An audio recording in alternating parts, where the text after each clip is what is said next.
given the absolute dumpster fire of this Mandelson situation. Are you embarrassed for putting your trust in Peter Mandelson, Prime Minister? Starmer's approval ratings already are at thermonuclear levels. One of the biggest reasons why the Tories never got anything useful done, that they were half the party were basically the damn wet lefties. Labour now is in exactly the same boat. They managed to be even more shambolic and corrupt and incompetent than the Tories were. These are just scratching the surface of the things that needed to be done. And so you've already got a completely lamed up Prime Minister who can't even begin to solve any of the biggest problems that plague this country.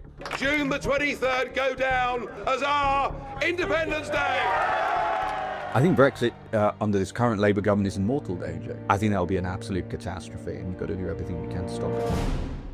You've described how if Sir Keir Starmer ends up having to leave his post, you think there's a moral case for an election. Why is that?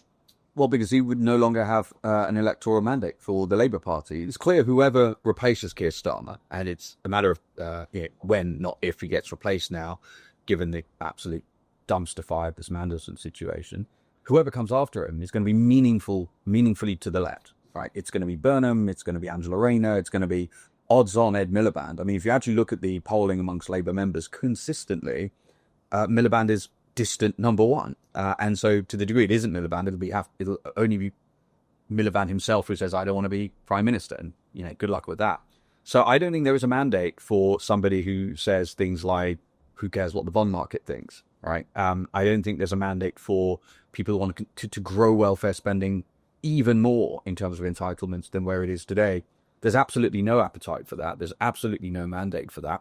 Coupled with the fact that Starmer's approval ratings already are at thermonuclear levels. In fact, Starmer's polling, if you look at YouGov, Starmer is only 2 points more popular in the UK amongst the British public than the Black Plague is in amongst the American public. That's true, by the way. You can actually go look that up. So we've never seen sub-zero polling like this for a government, let alone so quickly. So there's absolutely a moral case for there to be a general election. I'd also argue, by the way, if you actually want to get anything done, as whoever succeeds it as a Labour leader, you need a mandate. And so I think it's both strategically the right thing for Labour to do, but most importantly, it's morally the right thing to do for the British people. And we've seen successive governments not being able to get through their legislation because their parties are divided, and within minutes of entering Westminster, there's leadership plots. How is reform going to be different? Well, reform's entire raison d'etre is to be different in no small part in that way. It's something I looked at before I even came into politics, is that I could see one of the biggest reasons why the Tories never got anything useful done was because they were hopelessly divided. They were half the party were basically the damn wet lefties. The other half of the party would agree with what we believe in for the most part. So basically one wanted more immigration, untrammeled mass immigration, and half the party, maybe a bit less, wanted it restricted. And that is a fatal division. Labour now is in exactly the same boat. They basically speedrun what happened to the Tories in double quick time. Somehow they've managed to be even more shambolic and corrupt and incompetent than the Tories were in a very short period of time, which is, some go, and credit to Keir Starmer for that. So now he's in a situation where his own party will continue to threaten to rebel, and I think actively vote down, if it came to that, core parts of the agenda of his cabinet ministers. So we saw it firstly with welfare, where they said, okay, we're just going to do, and by the way, to the degree these are hard decisions that need to be made for the country, these are just scratching the surface of the things that needed to be done, right? Nothing like the full, the full meal, just the tiny bit of the starter. With welfare, that they said they were going to start to reduce entitlements a little bit. What happened? They had to withdraw all of that, and you ended up with Rachel Reeves basically in tears as a result on the front benches. And now we're seeing it again. When Siobhan Mahmood became Home Secretary, she did all these videos, split some media saying, I'm going to be really tough on immigration. I'm going to not only stop the boats, but I'm going to avert this looming Boris wave disaster. This is the millions of people who Boris let in against the wishes of the British people, half of whom have never worked and never will, and are going to cost the British taxpayer hundreds of billions of pounds. So she said, I'm going to reform indefinite leave to remain so that those people would not get, access to welfare for the rest of their lives at enormous cost. And what's happened? Exactly as we predicted, because we said at the time, okay, let's see what happens when they try and pass that legislation, because you can't do that without primary legislation. We've got multiple articles, well-sourced, saying almost 50 Labour MPs are threatening to rebel against that legislation. And if 50 are already briefing the Labour belt, they've got a huge problem. I don't think that legislation will pass. And so you've already got a completely lamed up Prime Minister who can't even begin to solve any of the biggest problems that plague this country. Open borders, the fact that the boats continue to come at near record rates, the insane situation with indefinite leave to remain that we just talked about. Enormous numbers of people come from third world countries. Sadly, in many cases, not all, but in many cases, with the express intention of taking advantage of our welfare state and the goodwill of the British people. He's not going to be able to solve any of those problems without a united parliamentary party, and that is not going to happen. And so with reform, in stark contrast, we're going to go from a very small handful of MPs, formidable MPs, but a small handful relative to the other parties, if we succeed, and if the British people vote for it, to 350 to 400 reform MPs in one fell swoop. No party's ever done anything close to that in one fell swoop. So this would be historic. Current polling suggests that we got a really good chance, at least, of doing that. And if we succeed, every single one of those MPs would have signed up to the manifesto to actually solve these problems, dramatically reduce welfare spending, secure our borders, actually have proper law and order in this country, reward work, start to cut taxes where we can do that. That's a really powerful thing. And more importantly than that, actually, the people who stand to be parliamentary candidates, anyone watching this who is going to be voting in the next general election, know that your reform candidate will believe all of this stuff in their bones. It'll be why they came into politics. Nobody's coming forward to stand for reform in a parliamentary seat because they want open borders.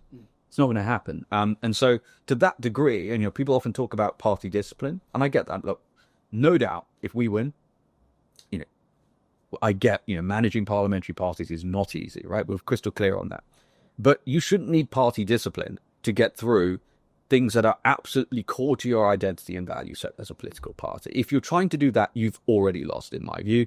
That is the huge opportunity that exists with reform. It's why we've said there's only space for one centre-right party in this country. The Tories will soon, I think, no longer be a viable national political party.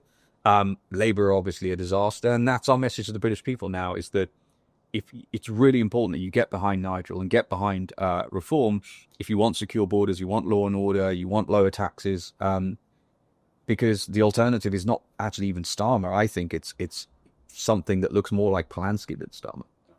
And we're coming up to the 10th anniversary of the 2016 Brexit vote. Yeah. Reform's obviously the successor to the Brexit Party. Is Brexit in danger?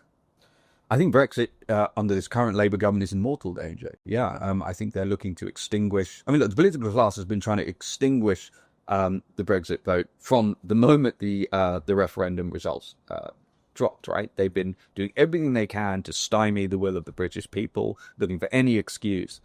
And what we've seen, it started with the Tories, obviously. Prime Minister after Prime Minister didn't really believe in Brexit in the first place, slow-rolled everything. Boris then turned up and said, we're going to get Brexit done. He did take back control of the borders, but he used that control to throw them open. And we saw the most insane amount of immigration that this country has ever seen, and we're still paying the price of that.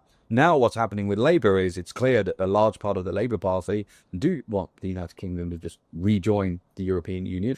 Therefore, there'll be freedom of movement again. And an immigration problem that was already...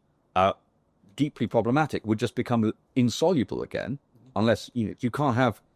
If you have freedom of movement across the whole European Union, then ultimately your immigration policy is only as secure and sensible as your weakest link inside the European Union. That was always the fundamental point. Do we need to be smart and strategic about our trade deals? Yes. There are many countries now. The great powers of the world are using trade as a weapon, arguably as a weapon of war. Should we be allowing China to dump its electric cars in this country with no tariffs? No. And that's one reason why Britain produces fewer cars today than it did 70 years ago. 70 years ago, right? And so we've got to stand up for the mandate that the British people voted for, which is Brexit. We've got to make the most of the opportunity set that Brexit gave us, which is to forge our own path in the world, to trade deals with lots of countries. Yes, trade with the European Union. And look, Britain is an important trading partner for France and Germany and for all of these major powers in Europe. Should we make sure our military works closely with allies in Europe? All of those things. But should we put British armed forces under the command of Macron or a German official. Absolutely not. And that's a core part again of reform's philosophy. We believe that Britain can be powerful and prosperous enough to stand on its own 2 feet, capable of acting autonomously, economically, militarily, etc. That is a key dividing line, I think, between us and the other parties. If Keir Starmer is allowed, or his successor, as it increasingly seems to be the case, is allowed to betray the people who voted for Brexit and get Britain basically into the European Union again, I think that will be an absolute catastrophe, and we've got to do everything we can to stop it. And lastly, I assume you're going to be standing at the next election. Have you decided where? Also, you were in the ground floor of the reform project when it was very much an insurgent party. We've now seen major Conservatives come across. Is there any nervousness that something of a takeover could be happening with the Tory right lining up to join you? Well, I understand why people have had some concerns about that.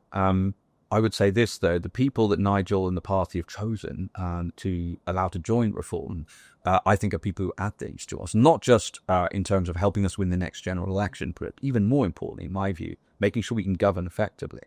I'm going to reiterate that I think the most that people should expect the majority of Nigel's cabinet, ultimately, if we win, to be people from outside of politics, right? And we're working on that recruitment as we speak.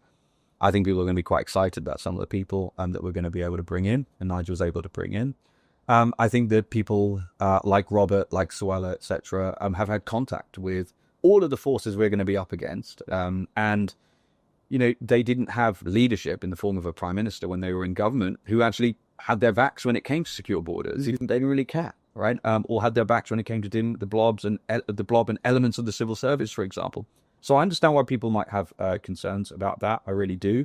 What I will say is, in the end, the primary objective is to turn the United Kingdom into a prosperous and powerful country again. Into doing so, to do that, we obviously need to win the next general election. There is no space for 2 centre-right parties. In the first past the post system, there is no space for 2 centre-right parties. That is why people say, do you want to destroy the Conservative Party? The honest answer to that is yes, or at least ensure that they're no longer a viable national political party electorally, not out of spite, but because that's not the primary objective. It's just that in order to turn the country around and make it an amazing country for our kids and their kids to live in, we need to win the general election. You can't win the general election with the kind of majority we need if the Tories are still an electoral force. And I'm afraid, after having been betrayed myself as somebody who voted Tory when I graduated, I was voting Tory. When Boris Johnson won, I actually thought Boris Johnson was going to be someone who got Brexit done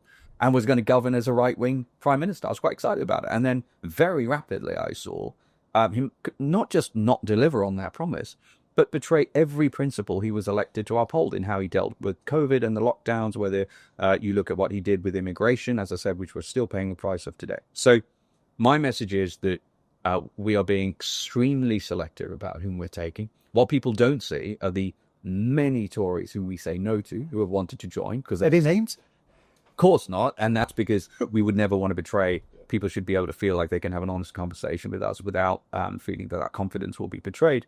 But there's an element of survivorship bias there, meaning that you only see the ones that we announce. You don't see the ones that we didn't accept. And so that's what I would say. We're being very selective. I understand why people will have concerns. But in the end, reform is first and foremost, is a grassroots movement that is about representing patriotic British people. And as I said, in terms of a cabinet, if it's going to be the case that it's going to be a smaller cabinet and the majority of that cabinet will have come from outside of politics, we're going to need it's useful to have some people in that cabinet who might help us see around some of those corners and prevent us making some mistakes. We're going to make some mistakes anyway, right? That's baked into anyone trying to do anything hard. And this is definitely going to be hard. We're going to make some mistakes. You want to try to minimize the number of mistakes that you will make. And so if we can bring on board people who share our values, that's the first test, add something to the party in terms of experience, and are going to work really hard and be loyal to Nigel and the mission, then those are the criteria with which they were judged. That's any particular role that you would love to do? Look, that's going to be a decision for Nigel to make. I want to be really clear about this too. I built a startup, and one of the things I would say to people, talented people who worked at big companies and stuff, I said, listen, as we scale this thing, there's going to be so many big jobs. And this was the same with this party, right? There's going to be so many big jobs, really important jobs where you can do fulfilling work. You don't need to worry about that compared to a really big established company where you've got to wait for someone to retire or something to get promoted. Here, again, there are so many critical roles that we're going to need brilliant people in. And as Nigel's already said, we haven't yet got everybody that we need to sit in those cabinet seats and to have a full shadow cabinet. That will come. And again, one of the reasons why Nigel hasn't named all those people yet is not because we haven't got people who want to do it. We've got plenty of people who want to do it, but Nigel is looking for the most talented people in the country to come in and do these jobs, and then make them an offering, by the way, that hasn't really been the case in politics for people generally, which is to say, he's not going to reshuffle the cabinet every year. So you're doing health for 5 minutes and then education for 2 minutes. And then you're now running our armed forces for 10 minutes. Makes no serious. How does that make any sense at all? Number two, you're going to be supported and you're going to have a lot of power as a minister. For too long in this country, ministers have had no ability to hire anyone, no ability to fire anyone, and can't procure. Yeah.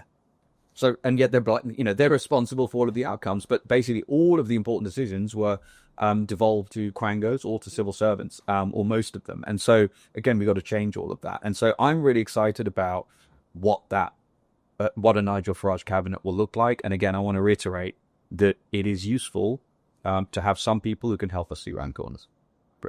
Thanks very much.